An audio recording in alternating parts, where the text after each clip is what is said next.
ముందుగా అందరికీ భైరవన్ టీజర్ నచ్చిందా? ముందు ఇక్కడికి వచ్చిన ప్రింట్ అండ్ ఎలక్ట్రానిక్ మీడియా వాళ్ళకి ప్రతి ఒక్కరికండి థ్యాంక్ యూ సో మచ్. మీ అందరూ వచ్చినందుకు చాలా చాలా ఆనందంగా ఉంది. మిమ్మల్ని అందరినీ చాలా ఏళ్ళ తర్వాత కలుసుకున్నందుకు ఇంకా ఆనందంగా ఉంది. ఎందుకంటే నేను ఒక మంచి కథా బలంతో ఈసారి వచ్చే సినిమా గట్టి కొట్టాల్సిందే. ఇంకా టైం లేట్ ఎక్కువైపోయింది అనిపించింది. అండ్ అప్పుడు కరెక్ట్గా నాకు ఫస్ట్ ఈ కథకి నాంది పలికింది మా శ్రీధర్ గారు.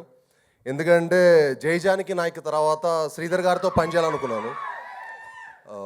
అప్పుడు శ్రీధర్ గారికి ఫోన్ చేసి మరీ, సార్ ఒక మంచి సినిమా చేయాలి సార్, మనం జయజానికి నాయకుని మించి ఒక బలమైన సినిమా చేయాలి సార్ అని చెప్పి ఆయన్ని కోరుకోవడం జరిగింది. అప్పుడు మేము హంట్ స్టార్ట్ అయింది. ఆ హంట్ మంచి కథ దొరికినప్పుడే చేద్దామని ఫిక్స్ అయ్యాం. అప్పుడు మాకు ఒక మంచి కథ దొరకటం, దానికి ఒక ముఖ్యమైన వ్యక్తి మాకు హెల్ప్ చేశారు. అది తర్వాత చెప్తాను, సినిమా సక్సెస్ అయ్యాక చెప్తాను. ఆ కథ దొరికిన తర్వాత మా పోరాటం స్టార్ట్ అయింది. ఆ పోరాటం ఫస్ట్ మాకు ఇంకో నాంది మా డైరెక్టర్ గారు. థ్యాంక్ యూ విజయ్ గారు. ఈ సినిమాకి ఆయన పడ్డ కష్టం అండి.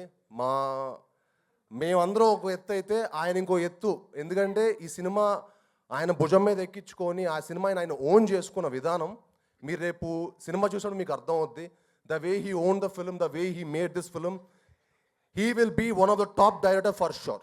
ఇప్పుడు ఆయనకు ఒక పెద్ద రౌండ్ వేసుకోండి. ఎందుకంటే ఈ సినిమా ఆయనకి హీ డిజర్వ్స్ ఇట్. జెన్యున్గా హీ డిజర్వ్స్ దిస్.